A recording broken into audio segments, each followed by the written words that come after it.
मुंब्रा-कोसा येथील SIR मोहिमेला 10 दिवसांची मुदतवाढ.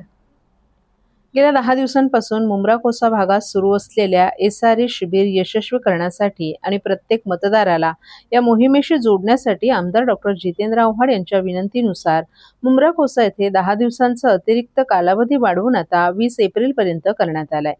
लोकप्रतिनिधींचं मार्गदर्शन आणि पुढाकार जनतेच्या सुविधेसाठी आणि त्यांना योग्य मार्गदर्शन मिळावं यासाठी आमदार डॉ. जितेंद्र आव्हाड यांच्या मार्गदर्शनाखाली शमीम खान, अशरफ पठाण तसंच राष्ट्रवादी काँग्रेस शरद पवार पक्षाच्या सर्व नगरसेवकांमार्फत मुंब्रा ते कौसापर्यंत विविध ठिकाणी SRE शिबिराचं आयोजन करण्यात आलं आहे.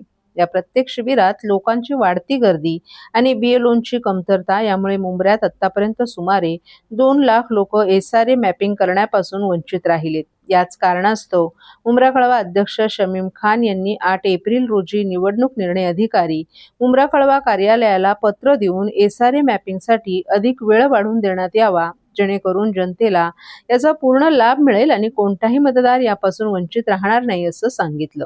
शमीम खान यांच्या या मागणीचा विचार करून मुंब्रा कळवा निवडणूक अधिकाऱ्यांनी 10 दिवसांची अतिरिक्त मुदत वाढवून ती 20 एप्रिलपर्यंत केली आहे. जनतेसाठी हा कालावधी वाढवून दिल्याबद्दल शमीम खान आणि अशरफ पठाण यांनी निवडणूक निर्णय अधिकारी संदीप थोरात यांचे आभार व्यक्त केलेत.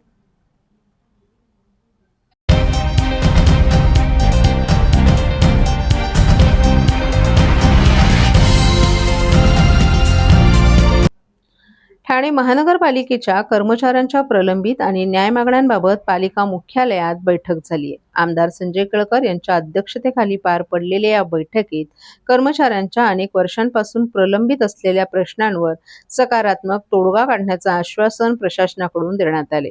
या बैठकीत 2016 नंतरच्या कर्मचाऱ्यांच्या डिसेंबर 2022 ते जानेवारी 2024 पर्यंतच्या 14 महिन्यांचा 7व्या वेतन आयोगाचा प्रलंबित फरक देण्याबाबत महत्त्वपूर्ण चर्चा झाली.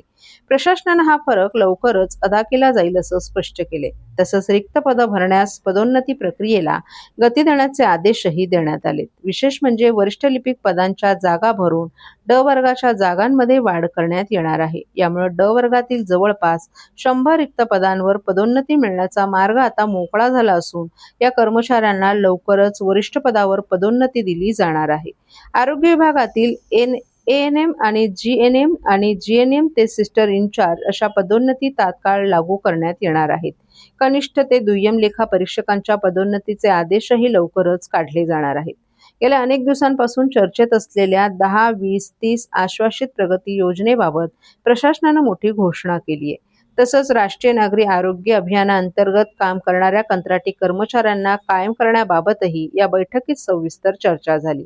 शासन निर्णयानुसार या कर्मचाऱ्यांच्या समायोजनाबाबत लवकरच निर्णय घेण्याचं आश्वासन प्रशासनानं दिलं आहे.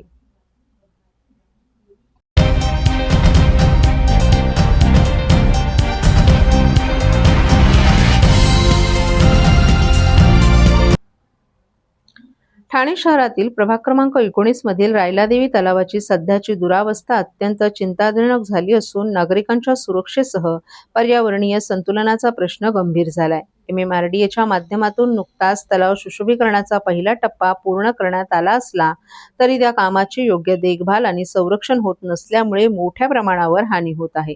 रायलादेवी तलावाच्या दुरावस्थेबाबत तातडीनं उपाययोजना करा अशी मागणी नगरसेवक विकास रेपाळे आणि नगरसेविका नम्रता भोसले जाधव यांनी ठाणे महापालिका आयुक्तांना पत्र देऊन केली आहे. रायलादेवी तलाव परिसरात सुरक्षा रक्षक आणि देखभाल कर्मचारी नसल्यामुळे येथे दारुडे आणि नशेखोरांचा अड्डा निर्माण झालाय. त्यामुळे कायदा आणि सुव्यवस्थेचा प्रश्न निर्माण होऊन स्थानिक नागरिकांमध्ये भीतीचं वातावरण पसरले.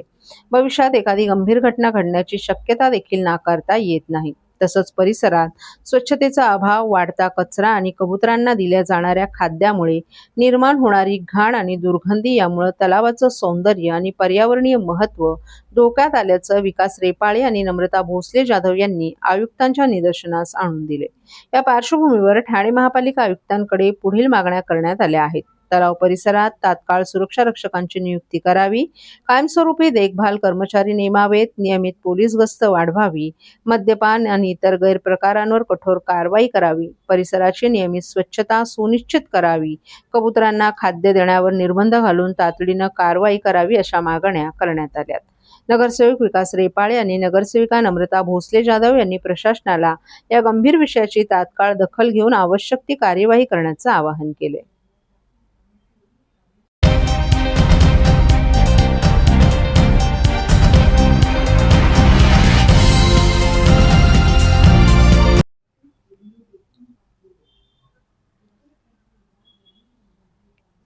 राज्याचे उपमुख्यमंत्री एकनाथ शिंदे यांच्या संकल्पनेतून ठाणे महानगरपालिकेच्या विशेष पुढाकाराने प्रभाग क्रमांक 15 मध्ये आज डीप क्लीन ड्राईव्ह मोहीम राबवण्यात आली.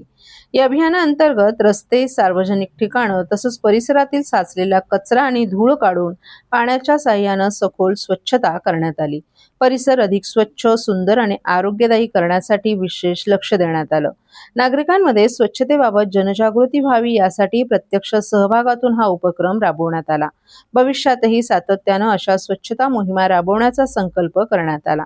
यावेळी आमदार संजय केळकर, महापौर शर्मिला पिंपोळकर, उपमहापौर कृष्णा पाटील, आयुक्त सौरभ राव, नगरसेवक सुरेश कांबळे, नगरसेविका यज्ञा भोईर, अनिता यादव तसंच ठाणे महापालिकेचे इतर अधिकारी, कर्मचारी, स्थानिक कार्यकर्ते आणि नागरिकही मोठ्या संख्येनं उपस्थित होते.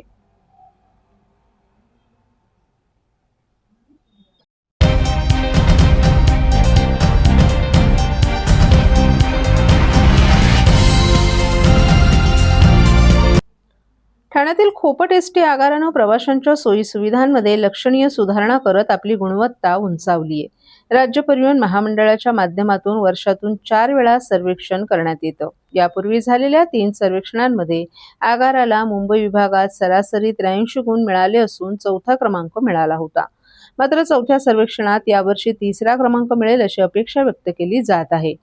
आगार परिसरात एसटी गाड्यांचा इतिहास दर्शवणारे बॅनर प्रत्येक फलाटावर लावण्यात आले आहेत. तसंच लोकसहभागातून वृक्षारोपणाचा उपक्रम राबवण्यात आला असून फक्त झाडं लावणे नव्हे तर ती जगवणं यावर विशेष भर देण्यात येत आहे.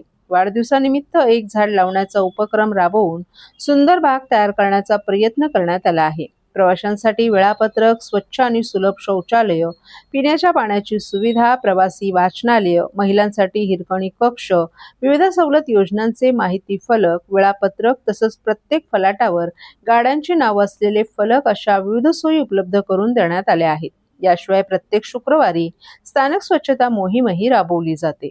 तसंच एसटी कर्मचाऱ्यांसाठी विश्रांतीगृहात गरम पाणी आणि एसीची सुविधा उपलब्ध करून देण्यात आली असून एसटी आणि इतर माहितीसाठी उद्घोषणाही सुरू करण्यात आल्या आहेत. या सर्व सुविधा विभाग नियंत्रक सागर पडसुळे आणि यंत्र अभियंता विवेक लोंढे यांच्या मार्गदर्शनाखाली उभारण्यात आल्या आहेत. दरम्यान संभाजीनगर येथील विभाग नियंत्रक प्रमोद नेहुल, कामगार अधिकारी घोडके तसंच वाहतूक अधीक्षक स्वाती घोडे यांनी नुकताच आगाराचं 4थं सर्वेक्षण करून या उपक्रमांचं कौतुक केले. त्यामुळे यंदा खोपट आगारात पहिल्या 3 क्रमांकांमध्ये स्थान मिळेल असा विश्वास आगार व्यवस्थापक राहुल बोरसे यांनी व्यक्त केलाय.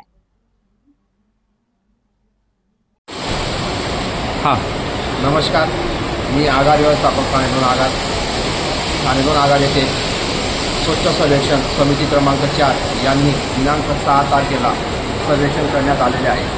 दिलेल्या सर्वेक्षणाच्या मुद्द्यांनुसार खोपट बस स्थानक येथे संपूर्ण वेळोवेळी कामे करून घेण्यात आलेली आहेत.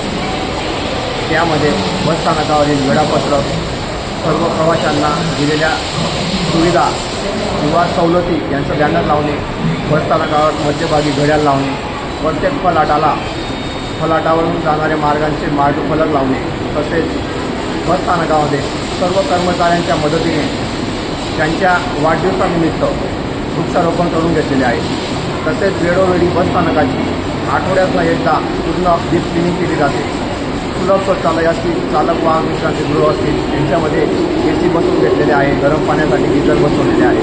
त्यांची देखील वेळोवेळी स्वच्छता केली जाते. दिवसातनं कमीत कमी 3दा पूर्ण बस स्थानके स्वच्छ केले जाते. अशा प्रकारे 4थ्या सर्वेक्षणामध्ये खोपट बस स्थानके मुंबई विभागात 3 नंबरच्या क्रमांकासाठी पुढे येईल यासाठी आम्ही सर्व कर्मचाऱ्यांनी व आगार व्यवस्थापक यांनी मान्य विभाग नियंत्रण तसेच यंत्रणा अभियंता यांच्या मार्गदर्शनानुसार सर्व कामे वेळोवेळी केलेली आहेत. तरी आम्हाला अपेक्षा आहे की यावेळेस मुंबई विभागात खोपट बस स्थानक हे 3ऱ्या क्रमांकाचे पारितोषिक घेण्यासाठी प्रयत्न करेल. धन्यवाद.